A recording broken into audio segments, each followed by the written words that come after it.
There is a particular kind of loneliness that has nothing to do with being alone. It can settle over you in a crowded room, at a lively family dinner, or in the comforting arms of a loved one. It is a feeling of being fundamentally adrift, a chilling sense of separation that no amount of social connection can ever seem to fully bridge.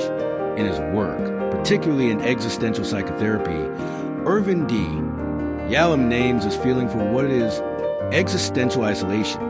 It is the most primal of all human anxieties, and a subject that lies at the very heart of his transformative approach to understanding the human condition. Yalom makes a crucial distinction between two types of loneliness. There's social loneliness, which is a familiar ache of lacking company, friends, or supportive community. This is a solvable problem, addressed by reaching out, joining groups, or forming new relationships. But existential isolation is something entirely different.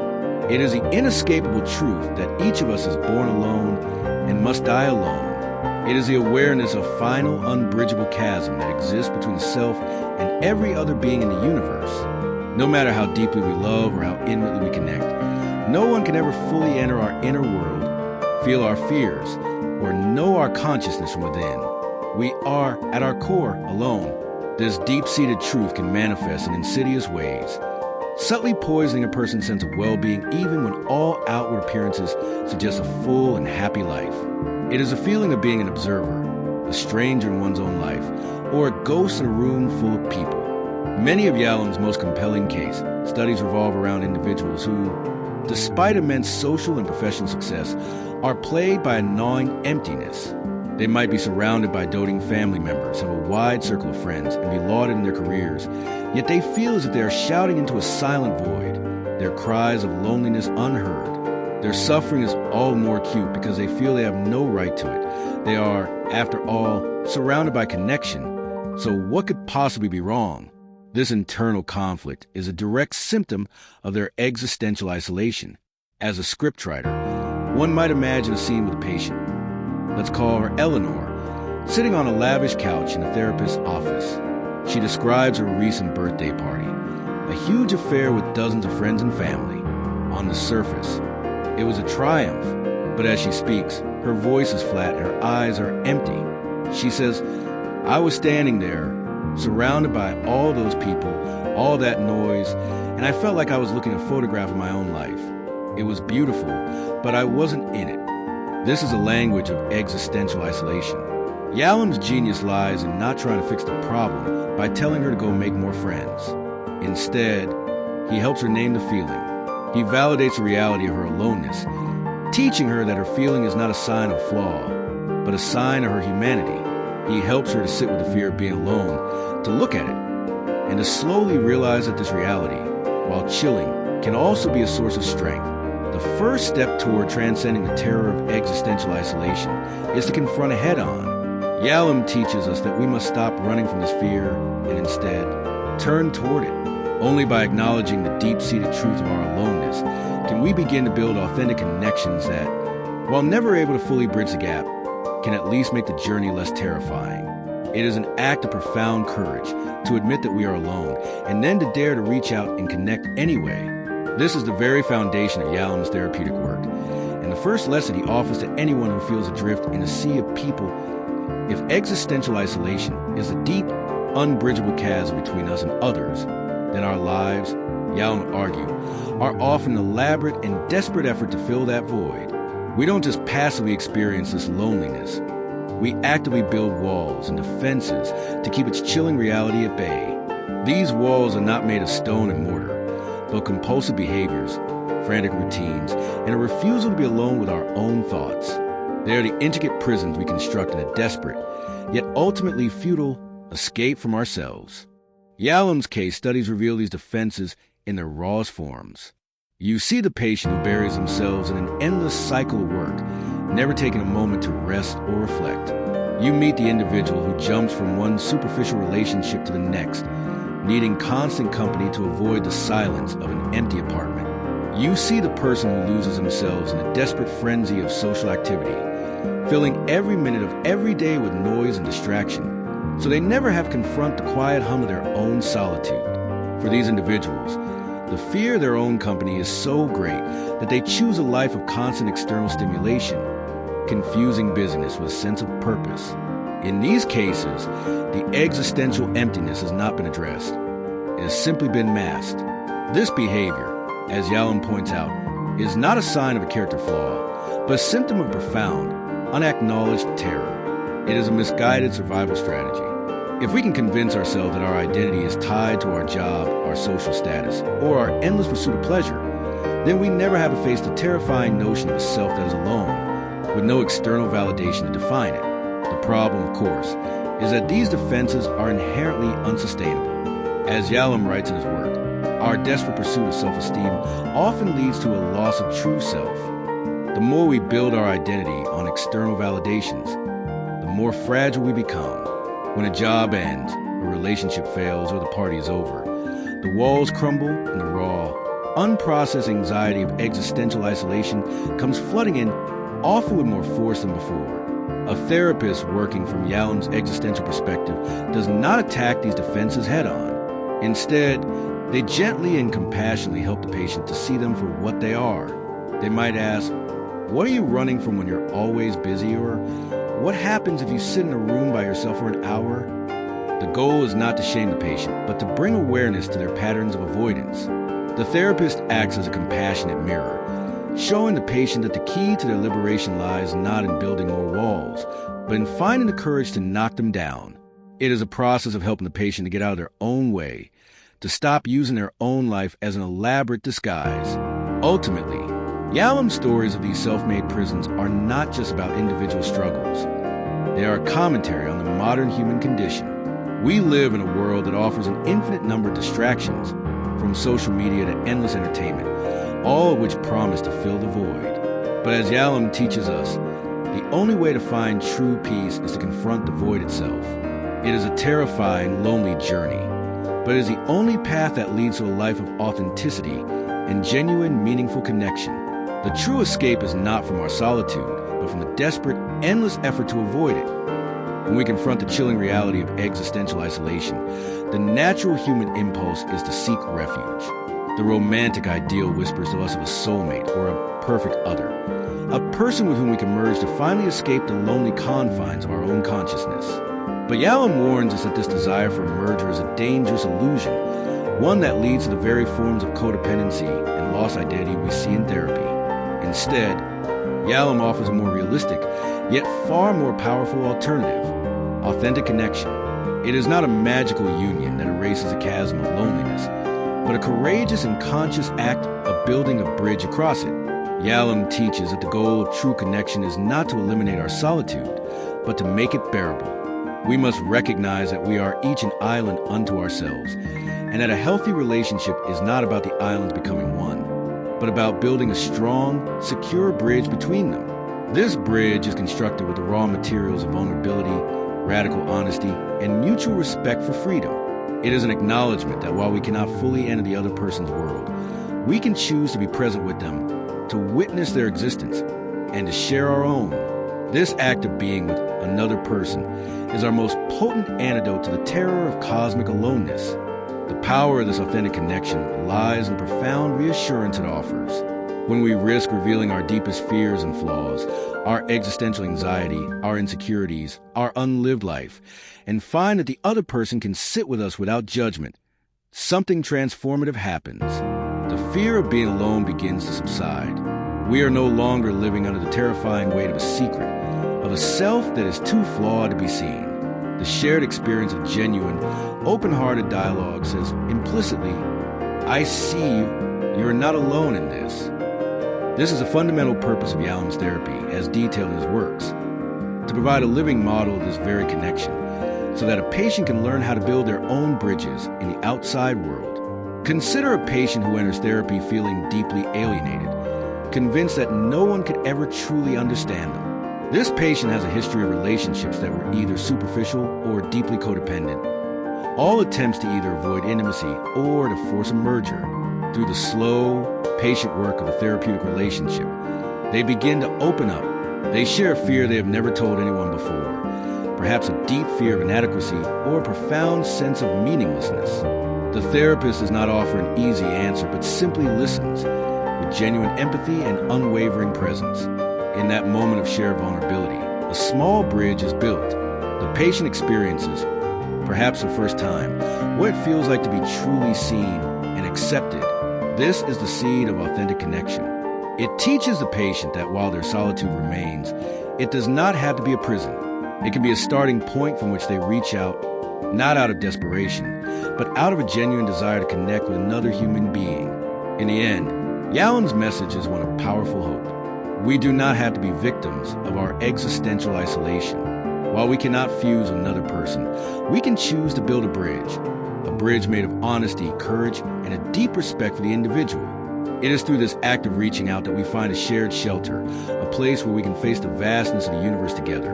Our aloneness no longer a source of terror, but a testament to the power of our connection in a world filled with distractions designed to keep us from our deepest fears. Irvin D. Yalom offers a single quiet sanctuary, the therapist's office. Here, in a confidential space between two people, a unique and powerful love story unfolds.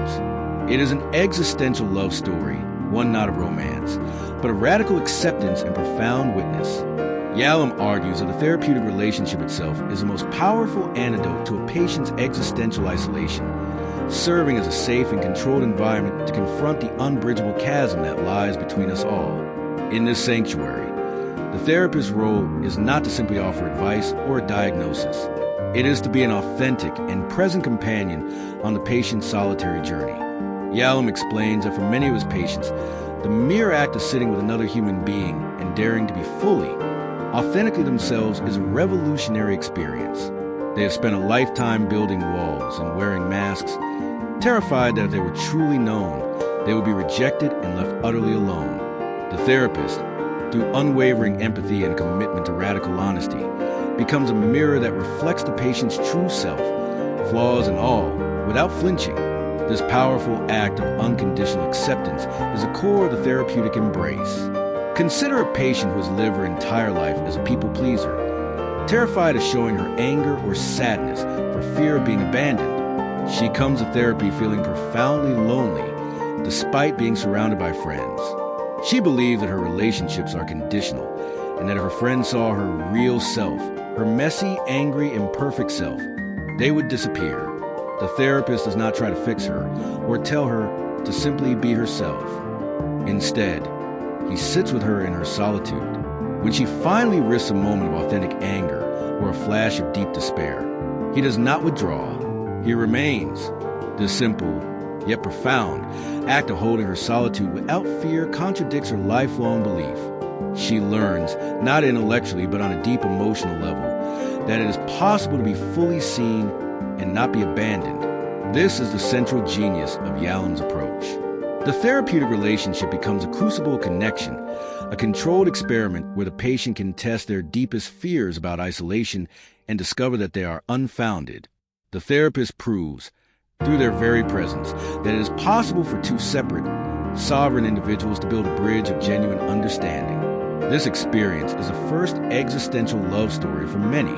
It provides them with an internal compass, a lived example of what authentic connection feels like, which they can then use to build healthier, more meaningful relationships in the outside world. Ultimately, the therapeutic embrace is a testament to the power of human connection as a counterforce to our deepest anxieties.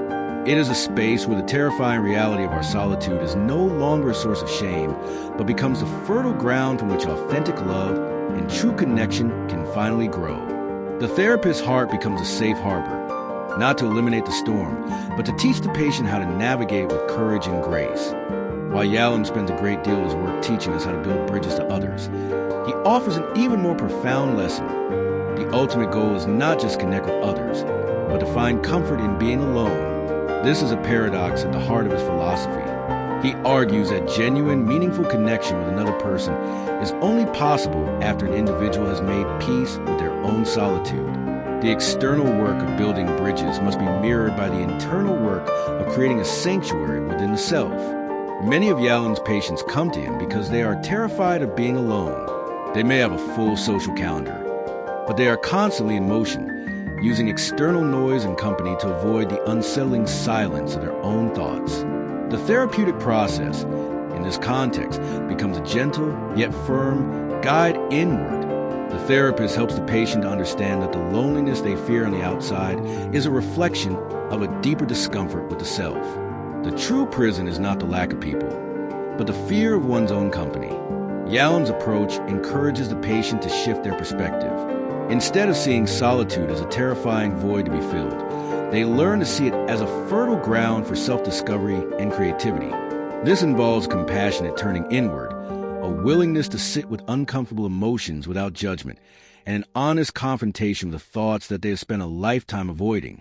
This process can be as simple as encouraging a patient to spend time alone in nature, to practice mindfulness, or to journal their thoughts. The therapeutic relationship provides a safety for this inner journey, acting as a secure base for which the patient can venture into the wilderness of their own mind. Consider a patient named Mark, a man who has never lived alone and has always had a partner or roommate. He comes to therapy after a breakup. Utterly terrified of the silence of his apartment, his initial instinct is to immediately find a new partner to fill the void. Yalom, as a scriptwriter would depict, would gently challenge his impulse. Instead of helping him find a new relationship, the therapist encourages him to get to know the person in the apartment, himself. He might encourage Mark to simply sit in the quiet, to notice his feelings of fear and restlessness without acting on them. The breakthrough comes in a small, quiet moment. One evening, Mark manages to sit alone for an hour, and in that time, he feels a brief flicker of peace, a clarity he hasn't experienced in years. It is in this small moment that he realizes his own solitude is not a curse, but a place where he can find profound sense of self. Ultimately, Yalom's lesson is one of empowerment. It teaches us that our deepest need is not for others, but for a solid relationship with ourselves. By learning to be our own companion, we free ourselves from the desperate need for external validation. We transform from someone who fears solitude to someone who cherishes it, knowing that it is from this place of inner peace that our most authentic voice emerges. Only then are we truly ready to build a bridge to others, not out of desperation, but out of a deep desire to share a life already well-lived. We began this journey by confronting the chilling truth of existential isolation, that each of us is a solitary consciousness, an island unto ourselves. We explored the walls we build to avoid this truth, and the bridges we can create to reach others. Now we arrive at the final, most transcendent lesson from Irvin D, Yalom. He teaches us that while our physical lives are finite, our influence is not. This is a concept of the ripple effect, a profound and comforting idea that our actions and our being extend far beyond our physical existence, offering a powerful counter to both the terror of death and the fear of ultimate solitude. Yalom's rippling is a form of symbolic immortality. It's a simple, yet revolutionary, idea that the impact of our lives is like a stone dropped into a pond. The ripples created by that stone continue to expand outward long after the stone itself has vanished into the depths. This is not about grand monuments or historical achievements for most people. The most significant ripples are often the small, compassionate gestures of a life well lived. They're the kindnesses we show, the values we pass on, the laughter we share, and the lessons we teach. These moments of connection and influence do not disappear. They are incorporated into the fabric of the lives we have touched, and they continue to affect others long after we are gone. The power of rippling lies in the ability to transform our deepest anxieties. The terror of being forgotten, of having lived a meaningless existence, is directly confronted by the knowledge that our influence continues. The fear of existential isolation, the feeling of being a solitary island, is mitigated by a profound awareness that we are part of continuous, flowing river humanity. We are not just an island. We are a current in that river, and our passage shapes its flow for generations to come. Yalom often works with patients who feel their lives have no meaning. Through therapy, he guides them to look back and see their own ripples, perhaps a child they raised with kindness, a lesson they taught a student, or even a single conversation that changed someone's perspective. This realization that their life has had a tangible and enduring impact is often a source of deep peace and acceptance. Imagine a patient, an elderly woman, who feels she has lived a small, insignificant life. She has never achieved fame or fortune and is struggling with a sense of futility as her life nears its end. Yalom, in his compassionate way, would gently ask her to trace her ripples. He might ask about the values she passed to her children, who in turn passed them to her grandchildren. He might remind her of the small acts of kindness she showed to neighbors over the decades. He would help her see that her life was not a single, isolated, but a vast, intricate web of connections that continues to expand. In that moment of profound clarity, her fear of being forgotten diminishes. She realizes she was never truly alone, but a fundamental part of something much larger than herself. In the end, Yalom's final lesson on isolation is one of hope and connection. While our physical journey is solitary and finite, the love we give and the kindness we share create ripples that reach far beyond our own shores. By choosing to live authentically, to connect deeply, and to be present with others, we ensure that a part of us continues to live on, offering a powerful and eternal bridge from our solitude to the world. Join our community. If this video resonated with you, please hit the like button and subscribe. We're building a space to explore life's most profound questions together. Leave a comment below with your thoughts on loneliness and connection. Your story might just be the bridge someone else needs. Thank you for watching, and we'll see you in the next video.